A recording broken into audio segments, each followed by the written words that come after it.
Yuk, Selamat sore, Dok. Sore. Nama saya Reka Margareta. Saya ingin seperti tadi dokter mengatakan bahwa ada beberapa macam tes untuk alergi. Yang ingin saya tanyakan, apa perbedaan tes alergi yang biasa dengan imunoterapi menggunakan metode BioE ini? Terima kasih. Ya, terima kasih. Terima kasih atas pertanyaannya. Jadi kalau untuk tes jelas berbeda ya. Kalau dengan yang biasa kita satu dengan tusuk ya, yang kedua dengan tempel ya. Nah, kemudian yang ketiga dengan langsung dengan provokasi, kita kasih makanan yang kita curigai alergi. Kalau gatal setelah itu berarti alergi. Nah, itu yang biasa gitu ya. Kalau dengan sistem BioE ini kita memakai tes tadi itu. Ya, kita mengetes ada ampul-ampul yang sengaja dibikin, ada cairan. Kemudian di sana itu disimpan gelombang alergen tadi. Gelombang alergen udang disimpan di sana. Gelombang alergen dari kepiting disimpan di sana. Sehingga kita melakukan tesnya hanya dengan ampul. Kalau ada makanan yang kita curigai, ya tidak ada pada ampul, kita bisa langsung makanannya kita tes, yaitu berbeda. Kemudian terapi alergi yang kita pelajari selama ini, pertama yang jelas ya avoidance, kita cegah. Kalau sudah tahu kita alergennya apa-apa yang menimbulkan alergi, kita harus cegah. Cuma tidak semua alergen yang bisa kita cegah, seperti debu atau beras kan tidak bisa kita cegah. Ya. Nah selama ini kita kalau alergi debu itu kita terapi dengan imunoterapi, kita suntik debu. Cuma terlalu lama, sekali seminggu sampai 2 tahun 3 tahun. Oke dok, kita tahan dulu, nanti kita lanjutkan. Ini ada telepon dari pemirsa di rumah. Selamat sore Bapak Ibu. Halo. Yap. Selamat sore Bapak. Dengan siapa di mana? Iya Pak. Iya Pak. Silakan Pak. Apa pertanyaannya? Selamat sore dok. Selamat sore Pak Dedi. Ya saya mau nanya dok, itu untuk pemeriksaannya tentunya kan beda dengan terapinya. Ya. Kalau boleh tahu berapa ya biaya untuk pemeriksaan dengan dia untuk terapinya gitu di rumah sakit klinik itu ya. Yep. Terima kasih Pak Dedi atas perhatiannya dengan pertanyaannya yang bagus. Silakan Dr. Delfitri, kami beri waktu untuk menjawabnya. Terima kasih Pak Dedi. Jadi untuk deteksi alergi istilahnya ya, kita lakukan pemeriksaan untuk mengetahui jenis alergi, yang jenis alergen bahan-bahan yang memicu alergi.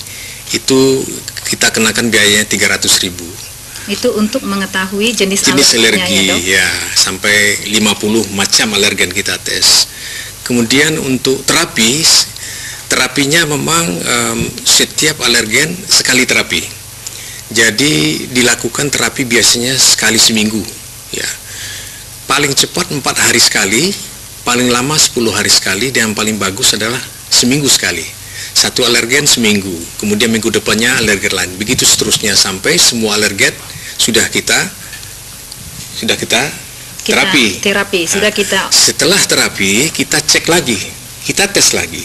Kadang-kadang pada alergi-alergi yang berat seperti debu, sekali terapi dia belum habis, masih positif dia. Tapi pada yang sedang dan ringan, sekali terapi langsung negatif dia.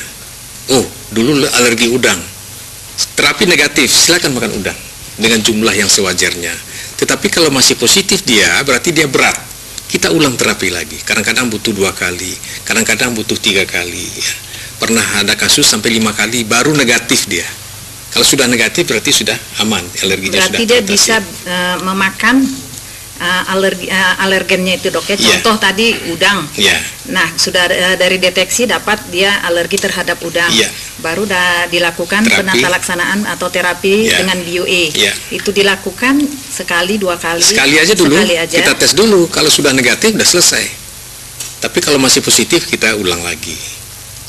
Nah setiap terapi itu kita kenakan biaya 150.000. 150.000. Berarti makin banyak jenis alerginya dok, makin banyak biaya yang dikeluarkan. Ya, memang begitu. Kita memilih mana yang paling tidak bisa kita hindarkan. Tetap kita memilih gitu. Kalau semua nanti 30 macam terlalu banyak, kita pilih. Kalau memang tidak pernah makan keju untuk apa?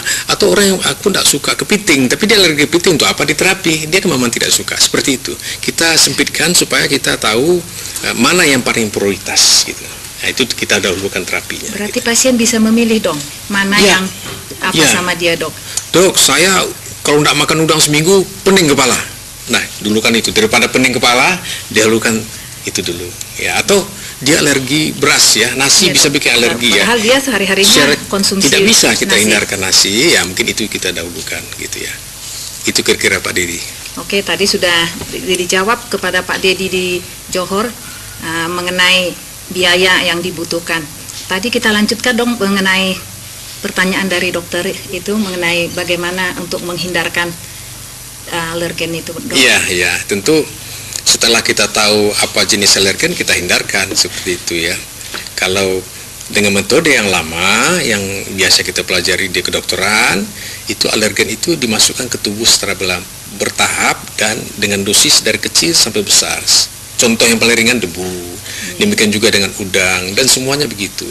Nah, cuma sayangnya disuntikkan, ini masalah bagi anak-anak ya.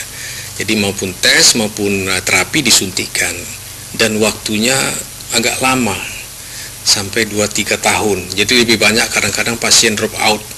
1 tahun sudah bosan sendiri, bisa bosan karena capek, bisa bosan karena finansialnya, uangnya sudah tidak cukup lagi gitu. Dan memang alergen itu cukup mahal. Ya, kita standarisasi di Indonesia alergen harus kita impor dari luar, dari Singapura ya, buatan dari Amerika atau dari Jerman gitu ya. Jadi cukup mahal. Sehingga kita mencari alternatif begini dan BOE ini di Medan sudah masuk tahun kedua. Sudah masuk tahun kedua ya. Jadi insya Allah sampai sekarang mudah-mudahan cukup banyak ya masyarakat terbantu. 1 bulan kita sampai 200 kasus ya itu. 1 bulan kita terapi, kita tangani gitu. Oke, Dok, apakah ada persyaratannya sebelum dilakukan deteksi daripada alergi ini, ya. Dok? Nah, ini satu lagi keuntungan dengan teknik ini, kita tidak terpengaruh dengan dia apakah dia lagi makan antihistamin atau alergi atau lagi memakan bahan alergen itu sendiri, tidak berpengaruh. Karena kita hanya memantau sifat dari gelombang elektromagnetik dia, bukan bahan kimia yang dia makan. Jadi tidak pengaruh. Tidak punya persiapan yang tidak khusus perlu ya? persiapan apa. Lagi makan obat silakan datang.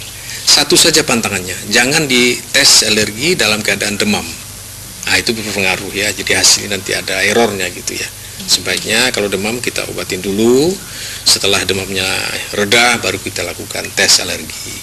Oke, Dok, sambil menunggu telepon dari pemirsa yang berada di rumah, kepada adik-adik kami yang ada di studio, kami berikan waktu untuk bertanya kepada Dr. Fitri pada sore hari ini. Silakan, adik. Yap, silakan. Selamat sore, dokter. Sore. Nama saya Wan Liana. Dari Ya. penjelasan dokter tadi, kita mendengar ada banyak manfaat dari terapi BOE. Ya. Selain manfaatnya, apakah ada efek samping dari terapi BOE tersebut? Terima kasih. Ya.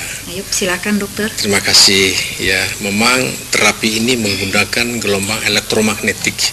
Badan kita ini sudah mempunyai gelombang elektromagnetik. Semua benda, semua atom ada. Cuma gelombangnya sangat rendah sekali. Luar biasa rendah apabila dibandingkan dengan handphone dan sebagainya. Sehingga alat kita ini sudah kita kirim ke Erlangga, ya, ITS Erlangga untuk diteliti. Apakah alat ini punya efek samping kepada manusia kalau kita pakai untuk terapi. Dan sudah keluar sertifikat bahwa alat ini tidak ada mempunyai efek samping kepada manusia. Jadi alat ini aman dipakai. Cuma tidak dianjurkan ya kepada orang-orang yang misalnya hamil gitu ya. Sebetulnya secara teoritis tidak ada bermasalah, tapi takut nanti mana tahu ya. Iya, Jadi terhadap sebaiknya janin ya, Dok. hamil jangan